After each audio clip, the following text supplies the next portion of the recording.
এমন করে ভগবানের কাছে বসে বসে খাচ্ছে। ওদিকে গোকুল মায়ের কান্নার আওয়াজ শুনতে পেয়ে ছুটতে ছুটতে আসছে আর মাকে ডাকতে ডাকতে আসছে। ও মা, মা, ও মা, তুমি এমন করে তুমি বসে বসে কাঁদছো কেন মা? তোমার কি হয়েছে? তুমি কাঁদছো কেন মা? তুমি আমার কাছে বলো মা। জানো মা, জানো তোমার তোমার এই রোগের জন্য আমি ভগবানের কাছে গিয়ে কাঁদি আর বলি, দয়াময় তুমি আমার মায়ের রোগ থেকে মুক্তি করে দাও। আমার মা ছাড়া যে আমার কেউ নেই।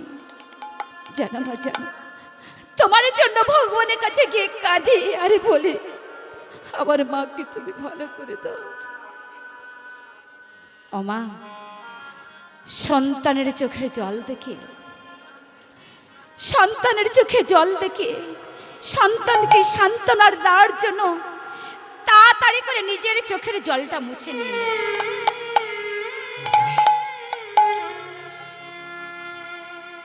বলছে, গোকুল তুই কাঁদছিস? দৌড় পাগল ছেলে, আমি তো এমনি ভগবানের কাছে বসে বসে কাঁদছিলাম। শোন বাবা, শোন, তুই সব সময় আমার ধারে বসে থাকিস। আচ্ছা বাবা, তোর বয়সের ছেলেরা কত খেলাধুলা করছে মাঠে গিয়ে, আর তুই কিনা সব সময় আমার ধারে বসে থাকিস? জানা বাবা, জানা, একটু মাঠে গিয়ে খেলা করে আয় না বাবা।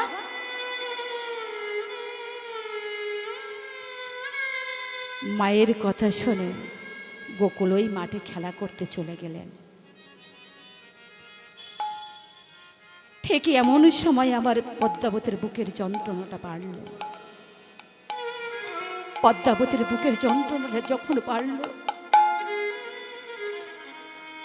তখন বলছে, দয়াময়, হে দয়াময়, আমি যে বাঁচতে চেয়েছিলাম,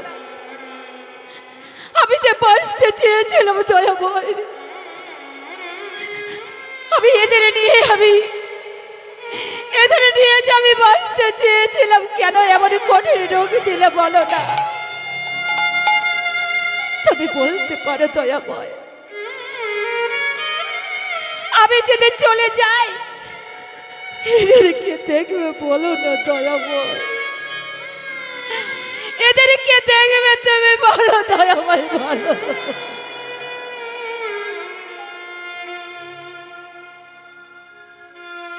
এদিকে বাবা গোবিন্দ গৃহে নেই।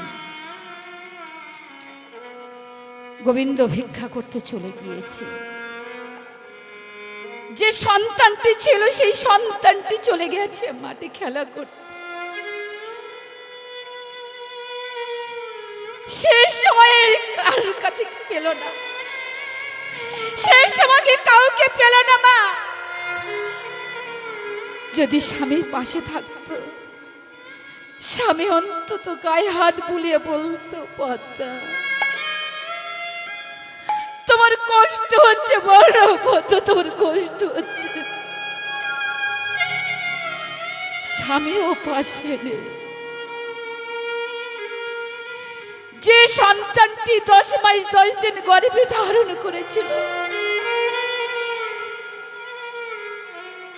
স্তন দুগ্ধ দিয়ে তাকে সেবা করে তাকে মানুষ করেছে, সেও পাশে। ওমা ভক্তিমতী মায়েরা, আমার বাবাদেরও বলছি, শেষ সময়ে কেউ তখন থাকে না পাশে। যখন শেষের দিনটা যখন আমাদের কাছে চলে আসে বাবা, তখন একমাত্র গোবিন্দ ছাড়া আমাদের কেউ ভরসা থাকে না। যখন দেখবে বাবা এই যে সংসার মায়া, এই সংসার, এই মায়ার সংসারেতে যখন তুমি কিছু দিতে পারবে,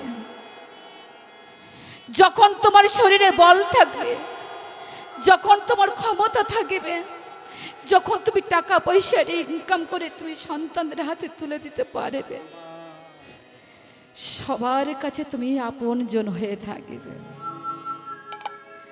যখন দেখবে বাবা আর চলতে পারছেন না, যখন দেখবে বাবা তুমি যে আর কিছু দিতে পারছো না এই সংসারের মধ্যে, তুমি সবার কাছে যেমন কেমন কেমন হয়ে গেছে, কেউ আর এই সংসারে তোমাকে ভালোবাসবে না। ভালোবাসতে হলে সেই একমাত্র গোবিন্দই ভালোবাসবে।